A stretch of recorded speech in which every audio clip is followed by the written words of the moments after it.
Ange Braun joins us this morning. We're talking about Genesis House and a very unique and a really cool event that you have going on. It's called the Superhero, focusing in on people within the care system that obviously have to deal with so much in their lives, right? Taking on so much stress and all the things that come with being a care person in the community. Tell us a little bit about this event and what this does for people within that, that community. Right. So, we applied for the Victims and Survivors grant, which we've never applied for before.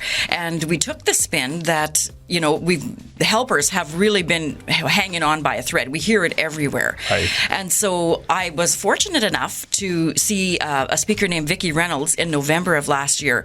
And what she was talking about just spoke to my heart. And so I thought, okay, well, let's see. So those two things went hand in hand.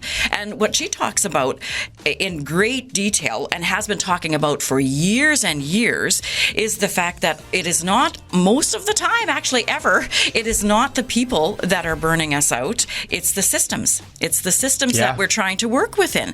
And so her conversation is more around how do we hold each other up? How do we hold each other accountable when there's a tendency to either blame ourselves for not working hard enough or not doing something right because it's not working, or blame the people we're trying to help. Their problems are too complex. This is just too much. I can't do it.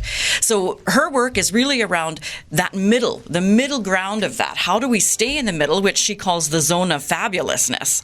How do we help each other stay in the middle and be accountable, and that so that we can remain helpers? When it comes to an event and putting something like this together, obviously you work in that care field. How meaningful is it for you to be able to have something like this you're on the other side of it, organizing it, but like for people within that certain profession or whatever the case may be, like the importance of it is so huge. It really is for me.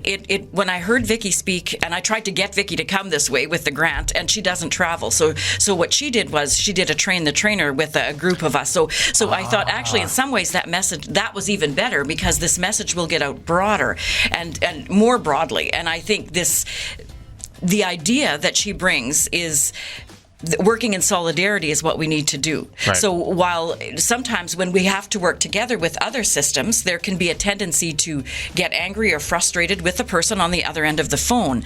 And I think what she's talking about, which is 100% true, is that the fact is you're frustrated because there's a lack of resources. Yep. There's a scarcity of resources, and we can't. So the helping that we're trying to do, we're hitting our heads against a brick wall.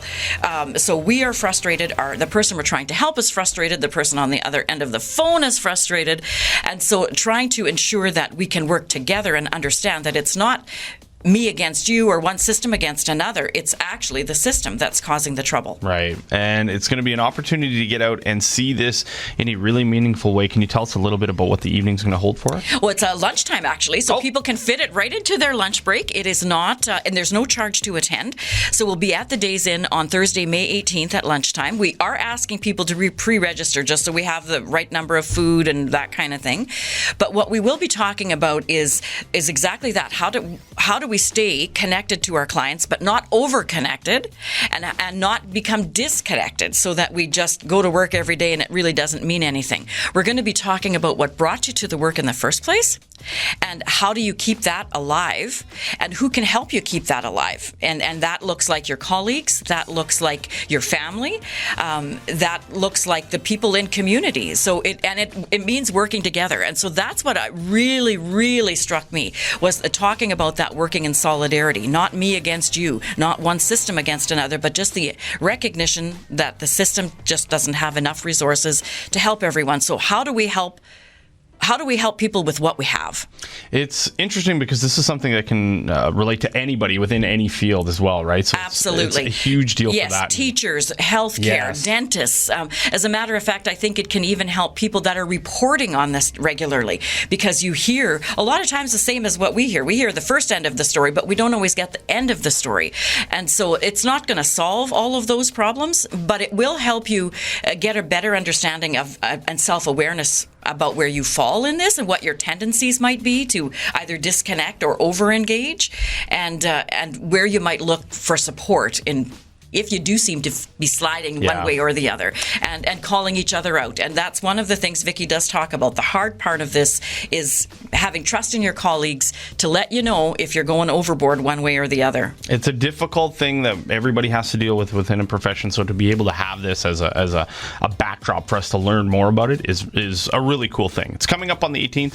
Ange, thank you so much for dropping by, talking to us today, and good luck for the conference. Thank you so much.